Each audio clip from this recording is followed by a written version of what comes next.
당연히 다니엘서를 딱 펼쳤는데 제가 누가복음을 보자고 해서 좀 당황하셨나요? 네, 여러분들의 이 반응 없는 것에 제가 또 당황을 하는 것 같은데요. 네. 오늘 다니엘서 말씀을 좀 잠시 내려놓고 누가복음의 오늘 본문 말씀을 살펴보는 이유는 제가 여기 자리를 비우는 동안 사순절이 시작되기 때문에 그렇습니다. 사순절이라는 것은 부활절을 전후로 해서 주일을 빼고 40일 기간을 얘기하는 것입니다. 그리고 그 기간을 통해서 성도들은 예수님의 고난과 사랑과 그리고 십자가를 묵상하면서 자기를 돌아보고 또 희생과 거룩함으로 나아가는 아주 중요한 기간이거든요. 근데 이왕이면 우리가 그 기간 자체도 중요하지만 그 기간을 준비하는 가운데 시작을 하면 더 좋잖아요. 네, 그런 마음으로 오늘 말씀을 제가 준비하게 됐습니다. 함께 말씀을 나눌 때 여러분하고 저하고 같은 뜻 같은 마음이 되어서 함께 교통하는 그런 시간이 되었으면 좋겠습니다. 먼저 여러분들에게 질문을 한 가지 드려볼게요. 진정한 사랑이 무엇일까요? 참된 사랑이라는 것이 무엇일까?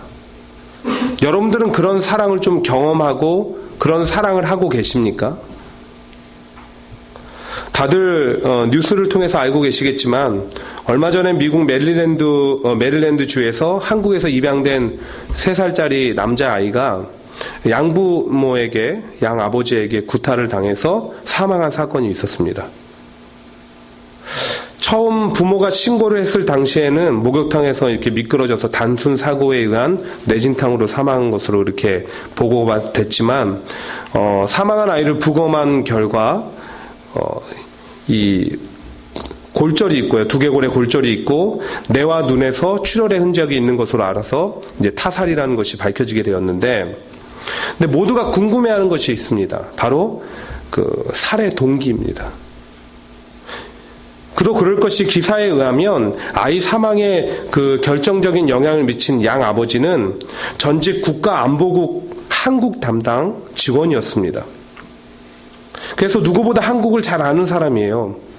그렇기 때문에 한국 아이를 입양하려고 무려 3년 반의 공을 들였다고 합니다. 그러니까 경찰들이나 주변 사람들이 너무나 의아한 거예요. 왜 그렇게 어렵게 얻은 아이를 왜 죽였을까? 물론 그 살해 동기 자체는 머지않은 시일 내에 밝혀질 것입니다. 근데 우리가 그 사건을 바라볼 때 부정할 수 없는 한 가지 사실을 깨닫게 돼요. 무엇입니까? 변질된 사랑. 변질된 사랑. 그렇게 정성스럽게 얻은 아이를 처음에 아버지는, 이 부모들은 무척 사랑했을 거예요.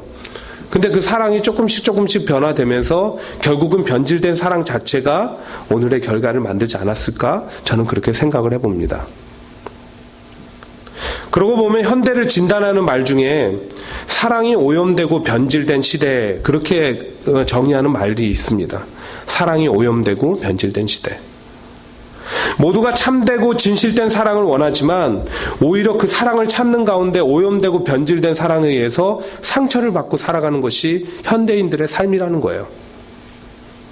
실제로 최근에도 발렌타인스 데이가 있지 않았습니까? 그 기간을 통해서 이 초콜릿이라는 것에 감춰진 사랑을 서로 많이 이렇게 주고받았을 거예요. 근데 과연 그 전달받고 또 전달한 사랑 가운데 진실되고 참된 사랑은 몇 %나 될까요? 그냥 상술에 묻혀져 있는 인스턴트식 사랑 혹은 변질된 사랑이 더 많지 않았을까요? 거짓된 사랑이 더 많지 않았을까요? 그런가 하면 지금 여러분들의 남편과 아내와 가족들과 주변 사람들에 대한 사랑이 처음과 같다라고 말할 수 있는 분 몇 분이나 계십니까? 저도 이런 생각을 해보면서 제 자신 스스로 질문해 보게 되더라고요. 내가 지금 교회를 향한 사랑이, 혹은 내가 성도들을 향한 사랑이, 하나님을 향한 사랑이, 예수님을 향한 사랑이 예전과 같을까? 고민해 봤습니다. 특별히 이와 관련해서 유대교의 그 심리학자면서 베스트셀러 작가로 유명한 프롬이라는 사람은 자신의 책 사랑의 기술이라는 그 책에서 그 현대 오염되고 변질된 사랑을 이렇게 묘사했어요. 우선 그 사랑의 기술이라는 책 제목 자체에 있는 것처럼 사랑은요, 끊임없는 노력이 필요하다고 합니다. 기술이라는 말 자체처럼. 사랑을 하기 위해서는 우리 가운데 끊임없는 노력이 필요하다는 거예요. 그런데 현대인들은 사랑을 하기 위해서 노력하기보다는 사랑을 받기 위해서 노력을 한다는 겁니다. 그러니까 사랑을 하는데 관심이 있기보다는 내가 어떻게 사랑받느냐에 더 관심이 있다는 거예요. 그래서 우리가 사랑하라고 이렇게 막 교회 같은 데서 얘기하고 권하면 흔히들 이렇게 얘기하죠. 사랑할 만한 대상이 나타나면 자연스럽게 사랑하겠죠. 근데 진정한 사랑은 대상을 초월한 사랑이라고 그렇게 책은 결론 짓습니다. 대상을 초월한 사랑. 이런 모든 것들을 종합해 볼 때 또 진정한 사랑, 참된 사랑을 우리가 하는 것뿐만 아니라 경험하는 거, 찾는 것조차 참 어렵지 않나라는 생각을 하게 돼요. 근데 여러분 혹시 그 사실 아세요? 이미 그런 사랑이 존재하고 있다는 것을. 이미 그런 사랑에 대한 경험이 우리 가운데 있다는 것을 알고 계십니까? 성경은 그 사랑을 아가페 사랑이라고 합니다. 아가페 사랑. 아가페 사랑은 대상을 초월할 뿐만 아니라 모든 것을 초월한 절대적이고 무조건적이며 무제한적인 사랑입니다. 그리고 그 사랑은 창조로부터 하나님으로부터 시작이 되었고요. 예수님의 십자가를 통해서 완성된 아름다운 사랑입니다. 크고 놀라운 사랑, 최고의 사랑이에요. 그리고 우리가 지금 누리고 있습니다. 여러분 믿으세요? 예. 그렇기 때문에 저는 확신합니다. 그 진정한 사랑에 목말라 하면서 사랑을 쫓아가다가 오히려 오염되고 변질된 사랑에 상처받은 현대인들에게 가장 중요하고 가장 소중한 사랑, 가장 대안이 될 만한, 가장 힐링을 가져다 줄 만한 사랑이라는 것은 하나님의 사랑과 예수님의 사랑이라고 저는 확신합니다. 우리가 그 사랑 노래하지 않습니까? 그 사랑 얼마나 아름다운지, 그 사랑 얼마나 날 부욕해 하는지, 그 사랑 얼마나 크고 놀라운지를, 그 사랑 얼마나 나를 감격하게 하는지. 그 사랑이 우리를 이렇게 감동시키는 능력이 있는 거예요. 그 사랑이 우리를 휘어잡는 능력이 있는 거예요. 그 사랑이 우리를 감싸주는 능력이 있는 겁니다. 그래서 예수님은 우리한테 그 사랑을 전하기를 원하십니다. 그 사랑을 나누기를 원하세요. 근데 우리가 그 사랑을 나누기 위해서, 전하기 위해서는 먼저 우리 가운데 일어나야 되는 일이 있습니다. 하나님께서 우리를 위해 이루신 사랑을 기억하고 추억해 보는 거예요. 바라기는 이 시간 우리가 짧은 시간이나마 하나님의 사랑, 예수님의 사랑을 추억하고 기억하는 동안에 그 사랑에 대한 진정한 깨달음이 있기를 원합니다. 그래서 그 깨달아진 사랑을 가지고 다가오는 사순절 기간 동안에 그 사랑을 전하고 나누는 삶이 되기를 주의 이름으로 축복합니다. 네. 오늘 첫 번째로 살펴보기 원하는 것은 예수님의 거부하지 않는 사랑을 살펴보기 원합니다. 예수님의 거부하지 않는 사랑. 사실 예수님께서 십자가를 지셨잖아요. 근데 그 십자가를 어쩔 수 없이 당하는 고통이나 고난이 아니었습니다. 얼마든지 그 십자가라는 것을 피하고 도망칠 수 있었다는 거예요. 오늘 31절을 보십시오. 곧 그때 어떤 바리새인들이 나와서 이르되 나가서 여기를 떠나소서, 헤롯이 당신을 죽이고자 하나이다. 말씀해 보시면 한 바리새인이 예수님을 찾아왔어요. 그리고 헤롯 왕이 죽이려고 하니까, 그러니까 살해 계획에 대해서 밝혀준 거예요. 미리 귀뜸해 준 겁니다. 도망치세요, 예수님. 도망치세요. 여러분, 사람이 자기한테 위협을 느끼는 것만큼 피하고 싶은 상황이 어디에 있습니까? 게다가 생명의 위협이잖아요. 예수님한테 충분히 유혹이 될 만한 내용이었습니다. 헤롯 왕이 당신을 죽이고자 하니까 당신이 지금 피하셔야 됩니다. 오래오래 살아서 당신은 우리를 위해서 일하셔야 되잖아요. 하지만 예수님이 뭐라고 하셨습니까? 내가 갈 길을 가야 하리라. 내가 갈 길을 가야 하리라. 피하지 않겠다는 겁니다. 근데 저는 문득 여기서 이런 궁금증이 생기더라고요. 도대체 그 예수님한테 이렇게 예수님 십자가 지지 마세요, 예수님 피하세요, 도망치세요, 거부하세요 라고 그렇게 얘기했던 사람이 과연 이 바리새인 한 명이었을까? 더 많지 않았을까? 예수님 막 따르고 예수님 오랫동안 모시고 싶은 사람들도 있었을 거 아니에요. 심지어 제자들도 그랬잖아요. 왜 그 길을 가셔야 되냐고. 그런 궁금증을 가지고 제가 계속 이렇게 말씀을 묵상하면서 살피는 가운데 요한복음 12장에 나오는 한 사건을 발견하게 됐습니다. 어느 헬라인들이 명절에 예루살렘 성전을 찾아왔어요. 예루살렘을 찾았습니다. 근데 그들이 이제 예수님에 대한 소식을 알게 된 거예요. 그리고 이 헬라인들이 제자들에게 나와서 예수님을 좀 만나게 해달라고 했습니다. 예수님을 만났어요. 근데 말씀해 보시면 갑자기 예수님이 그들을 향해서 이렇게 얘기하세요. 인자가 영광을 얻을 때가 왔도다. 내가 진실로 진실로 너에게 이르노니 한 알의 밀알이 땅에 떨어져 죽지 아니하면 한 알 그대로 있고 죽으면 많은 열매를 맺느니라. 이렇게 얘기하세요. 도대체 예수님 왜 그 헬라인들한테 처음 만나는 거잖아요. 왜 이런 얘기를 하셨을까? 아마도 이 헬라인들은 예수님께 십자가의 죽음을 피하라고 요청했던 것 같습니다. 아마도 예수님을 헬라 지역으로 초청했을 것입니다. 우리 가운데 오셔서 우리와 함께하여 주시옵소서. 그러나 예수님은 그 요청을 받아들이지 않았던 거예요. 오히려 한 알의 밀이 비유를 들면서 십자가를 향한 강한 의지를 표현하셨습니다. 내가 죽어야만 합니다. 내가 죽어야만 한다. 여러분, 그렇습니다. 앞에 바리새인과 헬라인의 사건을 통해서 보듯이 예수님에게 있어서 십자가는 얼마든지 거부할 수도 있고 피할 수 있는 그런 것이었습니다. 실제로 돕고자 하는 이들이 많았다는 거예요. 근데 그렇게 하지 않으셨어요. 그럼 십자가의 고통을 모르셔서 그랬을까? 모르니까 그렇게 당하셨던 것일까? 아니에요. 그때 당시 십자가는 아주 고통스럽고 최고의 악한 형벌 중에 하나였습니다. 알고 계셨어요. 하지만 결국 십자가를 선택하셨습니다.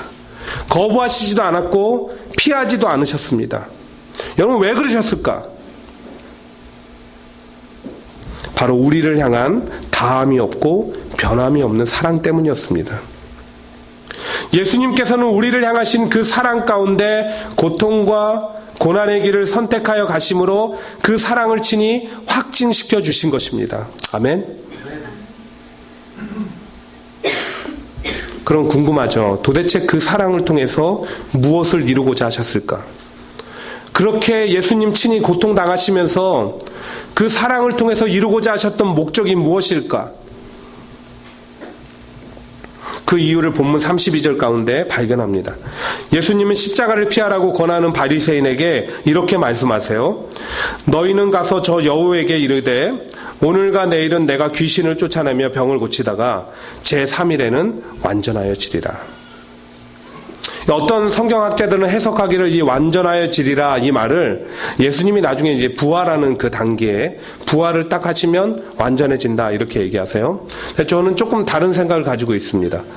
십자가의 사건 그 자체로만으로 이루신 구원이라고 생각을 해요. 왜냐하면 이 완전하여지리라에 해당하는 헬라어가 텔레이우 마이 이렇게 되는데 완성하다라는 헬라어의 텔레이오의 수동태형입니다. 여러분, 패시브 수동태형이라는 것이 무엇인지 아시잖아요. 무언가 다른 것에 의해서 영향을 받아서 완성되는 것입니다. 다른 거에 영향을 받는 거예요. 그러니까 완전하여지리라라는 그 말씀은 하나님께서 예수님을 통해서 완성시키고자 하는 그 무엇이라는 겁니다. 그 무엇이 무엇입니까? 바로 예수님의 십자가 희생과 죽음을 통해 이루고자 하셨던 인류 구원입니다. 그러니까 이 모든 것들을 종합적으로 볼 때 예수님께서 십자가를 거부하거나 피하지 않으시고 대신 그 십자가의 사랑을 통해서 보여주고 이루고자 하셨던 것은 우리의 영혼을 살리고자 하는 그 영혼 구원이었습니다. 32절은 심지어는 그것이 병을 고치고 귀신을 쫓아내는 것보다 우리에게 더 소중한 것이라고 밝혀줍니다. 결과적으로 어떻게 됐습니까?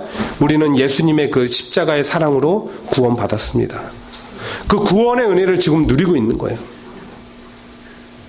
우리는 그 사랑을 입은 자들인 줄 믿으시기 바랍니다.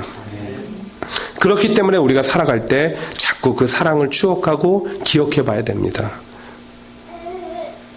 이제 두 번째로 함께 살펴보기 원하는 것은 하나님의 변함없이 지속되는 사랑입니다. 하나님의 변함없이 지속되는 사랑. 34절 말씀을 우리 한번 다 같이 읽어볼까요? 34절 말씀입니다. 자, 천천히 읽습니다. 시작. 예루살렘아 예루살렘아 선지자들을 죽이고 내게 파송된 자들을 돌로 치는 자여, 암탉이 저 새끼를 날개 아래에 모음같이 내가 너희의 자녀를 모으려 한 일이 몇 번이냐. 그러나 너희가 원하지 아니하였도다. 여러분, 여기서 그 예루살렘아 예루살렘아 부르시는 것은 예루살렘이라는 지역적인 의미가 아니라 이스라엘 백성을 가리키는 얘기입니다. 하나님께서 그 이스라엘 백성들을 어떻게 사랑하셨다고요? 자기 자식처럼 사랑했다는 겁니다. 하지만 그들은 역사를 통해서 끊임없이 하나님을 배반하고 배신하고 배척했습니다. 선지자를 죽이고 하나님의 일꾼들을 돌로 치면서 배척했습니다. 그 사랑을 거부한 거예요. 그래도 하나님께서는 그들을 마치 암탉이 자기의 새끼를 모으는 것 같이 자꾸 모으려고 하셨습니다. 자꾸 품으려고 하셨어요. 그런 사랑을 이렇게 반문하십니다. 내가 너희의 자녀를 모으려 한 일이 몇 번이냐? 헤아려 보라는 거예요. 그런데 이 몇 번이냐는 말은 포사키스라는 말인데 그 의미가 무엇이냐면 숫자를 헤아릴 수 없다는 겁니다. 그러니까 내가 이스라엘 자녀들을, 너희 백성들을 품으려고 한 일이 숫자로 헤아릴 수 없을 만큼 많다는 거예요. 그리고 그 사랑을 몸소 보여주기 위해서 이 땅에 육신을 입고 오셨습니다. 그분이 예수님이에요. 그런데 여전히 사람들은 그 사랑을 모르고 하나님의 뜻을 지금 거역하고 있는 상황입니다. 하지만 하나님께서는 예수님을 통해서 또한 그들을 여전히 부르십니다.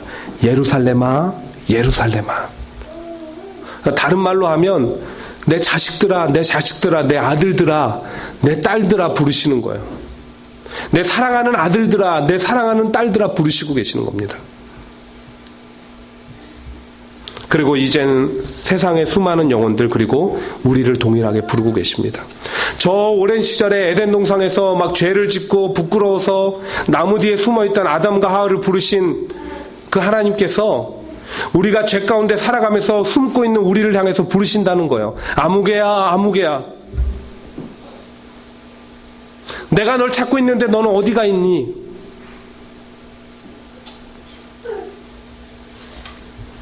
인간들의 거절에도 불구하고 또 다시 사랑의 손길을 내밉니다. 사랑의 팔을 드시는 거예요. 여러분, 과연 이보다 더 큰 사랑이 어디 있을까요? 이 세상에 어떤 사랑이 자기를 배척하고 자기를 미워하는 자들을 끌어안을 수 있다는 말입니까? 자기를 해하는 자들을 끌어안을 수 있는, 진정으로 원수를 사랑할 수 있는 사람이 몇 명이나 되겠습니까? 그래서 하나님 사랑이 위대한 거예요.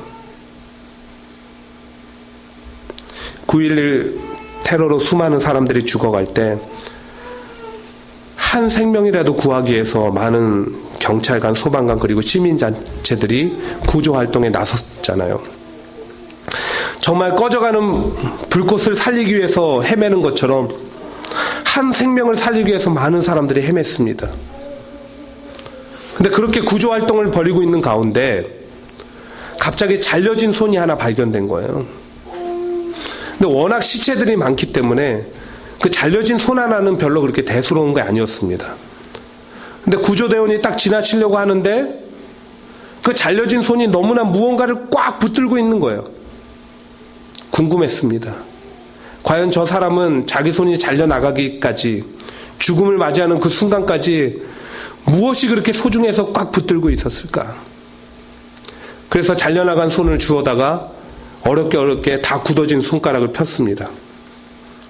그랬더니 그 손 안에는 또 함께 잘려진 작은 아이 손이 있는 거예요. 무엇일까요? 한 어머니인지 한 아버지인지 모르겠지만 그렇게 죽어가면서도 자기 사랑하는 자식을 끝까지 놓을 수 없었던 그 사랑의 손길이었던 겁니다. 이사야서에 보면 이런 말씀이 있어요.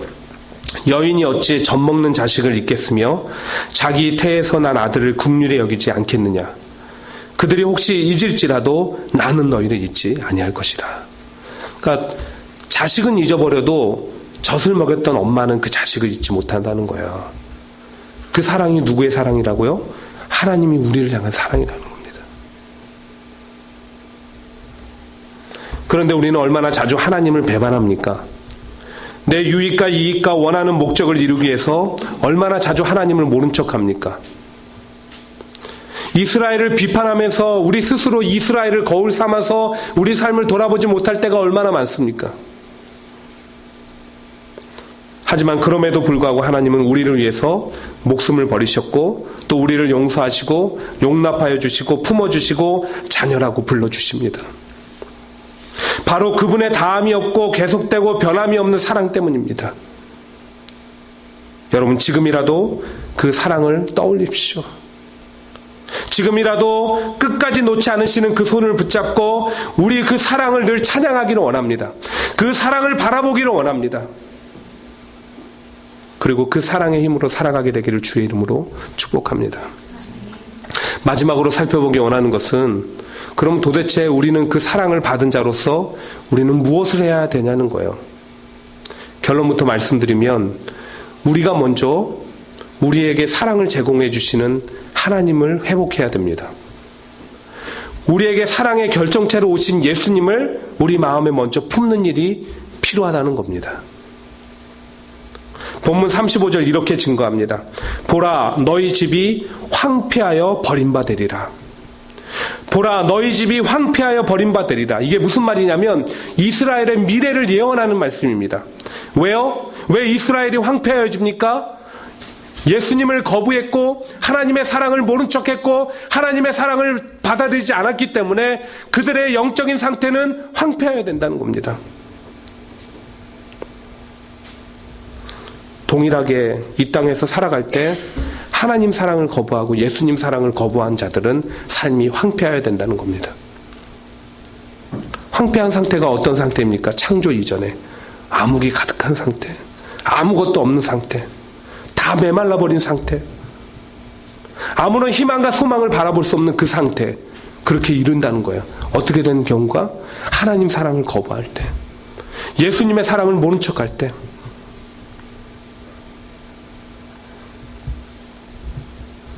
그러나 주의 이름을 찬송하는 자, 즉 하나님을 찾는 자, 예수님을 찾는 자들은 예수님을 만날 수 있으며 황폐한 땅이 윤택하고 기름진 가나안 땅으로 변화가 될 줄 믿습니다. 이것은 당시 이스라엘 백성들만을 향한 말씀이 아닙니다. 이 땅의 수많은 잃어버린 영혼들을 향한 말씀이고 우리를 향한 말씀입니다. 이 때문에 우리가 할 일이 있는 거예요. 어떻게 해요? 나가서 주의 복음 전해야 됩니다. 잃어버린 영혼들을 찾기 위해서, 사랑의 목마른 자들을 찾기 위해서 우리가 나가서 복음을 전하는 일이 있어야 된다는 거예요. 근데 그거보다 앞서는 일이 있어야 돼요. 뭐 어떻게 해야 된다고요? 먼저 우리가 하나님 사랑 깨닫고 하나님 모셔드리고 예수님 사랑 깨닫고 예수님 모셔드리는 일이 필요하다는 거예요. 왜 그렇습니까? 그 사랑이 품어지지 않고 그 사랑에 대한 깨달음이 없는데 우리는 나가서 전할 수도 없고 나눌 수도 없기 때문에, 그래서 그것이 우선돼야 된다는 거예요. 단적인 예로 내가 자식을 낳아서 키워보기 전까지는 부모 마음 몰랐잖아요. 근데 알고 나니까 내 부모를 향한 마음이 달라지는 거예요. 마찬가지로 우리가 하나님 사랑과 예수님의 사랑에 대한 진정한 깨달음이 없으면 우리 삶에 변화가 없습니다. 지난주 화요일 새벽기도 때 큐티책을 통해서 말씀을 묵상하는데 그 말씀은 여러분들이 너무나 잘 알고 있는, 예수님께서 제자들에게 사람들이 나를 누구라고 하느냐라고 하니까 선지자 중에 한 명입니다 라고 대답하는 것과, 너희는 나를 누구라 하느냐 하니까 베드로가 주는 그리스도시여 살아계신 하나님의 아들이십니다 이렇게 대답한 그 본문이었어요. 근데 저는 이 본문을 묵상하면서 이것이 우리가 평생을 간직하고 가야 되는 질문이 아닐까 생각해 봅니다. 예전에는 다른 누군가를 통해서 사람들이 누구라 하느냐, 예수님을 누구라 하느냐, 그래서 예수님을 알았어요. 근데 우리의 단계가 그것을 뛰어넘어야 돼요. 나는 예수님을 누구라고 아느냐, 나에게 예수님은 누구입니까? 라를 질문하면서 그 대답을 가지고 살아가야 되는 삶이 지금 우리의 삶이 되어야 된다는 겁니다. 여러분, 말씀 맺을게요. 얼마 전에 그 성지 순례를 떠났다가 이스라엘 국경지대에서 폭산 테러를 당했잖아요. 한국 교회에서 단체로. 근데 그때 너무나 아름다운 일이 있었어요. 그 가이드가 폭탄을 들고 뛰어드는 그 테러리스트를 온몸으로 막아서 희생자를 줄였잖아요.